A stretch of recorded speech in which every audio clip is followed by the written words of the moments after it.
We begin with an NFL scandal that in some respects is more cynical, more disturbing, and certainly more influential than Deflategate or Ray Rice or the tragedy of player brain trauma. The salutes to the troops, the flag-waving patriotic tributes by NFL teams at their games to active U.S. military service personnel. Government records now reveal many of them, probably most of them, are bought and paid for by the U.S. military, by the Defense Department, most by the National Guard. They are not organic, spontaneous recognitions of personal sacrifice and valor. They are not a high-profile way of saying thank you. They are not the responses of one sport to the public mood. They are recruiting stunts, paid for with taxpayer dollars, your dollars. 5,400,000 of your taxpayer dollars just since 2011, given just to NFL teams who then waved the flag for a price. And even that startling figure is just the tip of the iceberg when it comes to prepaid patriotism in sports. It turns out there was nearly $50 million of it last year alone. Not $50 million for body armor for the troops, not for treating the wounded, not for giving a veteran the only thanks he truly wants, a job and a good life, but for prepackaged pro-military stunts at sporting events using soldiers as props. And these facts were withheld by the United States government, by the National Football League, by 14 of its teams, and by people in MLB and the NBA. And all of this was first brought to light by a Republican senator from as conservative a state as we have, Arizona. At the end of last month, Senator Jeff Flake posted details of one of the Department of Defense contracts, the one with the New York Jets, as part of his website's so-called pork chops, examples of wasteful government spending, pork. Senator Flake said Pentagon records showed that the Jets had been paid to recognize as hometown heroes at each home game one or two New Jersey Army National Guard soldiers. Supposedly free tickets given to each soldier, 10 more soldiers at the team's annual kickoff event, soldiers working alongside Jets players and coaches at charity efforts in the community. Flake was wrong in one detail only. He placed the cost to taxpayers of the cash for patriotism scandal as $100,000 to the New York Jets. In fact, thanks to digging by Christopher Baxter of the Newark Star-Ledger and its website NJ.com, and also to the Bergen Record, it proves that the Jets got $377,500 over the last 4 seasons, and the Jets were only in the middle of the pack. $1,049,500 of your tax dollars went to the Falcons, just under $885,000 to the Ravens, $679,000 to the Buffalo Bills, $620,000 to the Colts, roughly $600,000 each to the Vikings and Packers. Behind the Jets, 7 teams that got $250,000 or less each.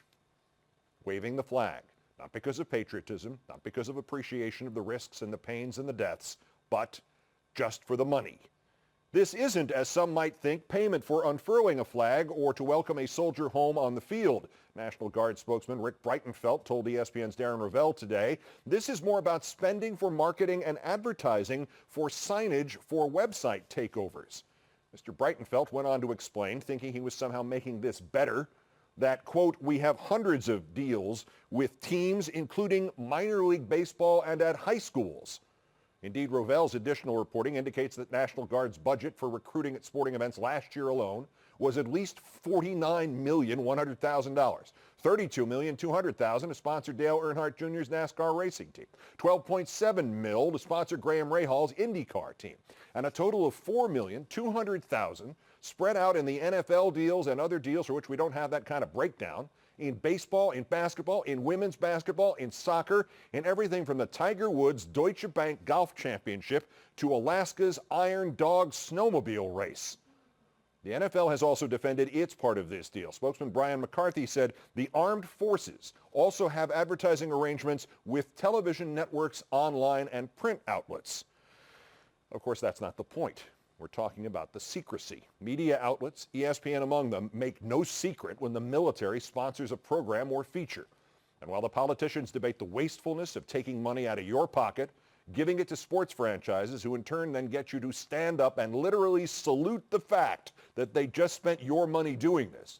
And while the Defense Department is defending the millions by correctly saying an all-volunteer military has to recruit somehow, while conveniently skipping the cynical secrecy part. And while the Jets respond to the story by pointing out they also do plenty for servicemen and vets without being, in effect, bribed to by the government, and that they will admit any future military sponsorships, they are all missing the bigger point. It has been cyclical throughout the history of this country. The American public, even just at ball games, has been pro-military, then indifferent, then anti-military, then pro-military again, then indifferent again, then anti-military again, and on and on and on. If this time, our time, is a time in which the country is pro-military, and if that is reflected at sporting events, so be it. But for that sense of where the nation is regarding sending our citizens into harm's way, for or against, for that to be secretly tampered with by the government, by the Defense Department, using your money to purchase public sentiment and pay off the NFL, MLB, NBA, the high schools, and all the rest to influence that, that is intolerable. And it is dishonest. It is dishonest in an area in which honesty is the only acceptable policy. As dishonest as if the LA clubs never revealed they are paid nearly $6 million to call it Staples Center and instead insisted they only did so out of admiration for the company. It is the ultimate dishonesty, and it is cynical and wasteful, and it is exploitative of fans, indeed exploitative of American society itself. And most heartbreakingly, it is a slap in the face to every member of the United States military who ever stood up and waved to the crowd while it cheered back. The patriotic frills are only there because the team was paid by the government to put them there. The soldier is only there because the Pentagon is using him as a tool to recruit more soldiers. The fans are only there because of this corrupt transaction they didn't even know they paid for. Alone in this equation, blameless and sincere, is that American soldier. And we are repaying him or her not with genuine applause, but with vast, unseen, unacknowledged manipulations in which he or she is just a pawn.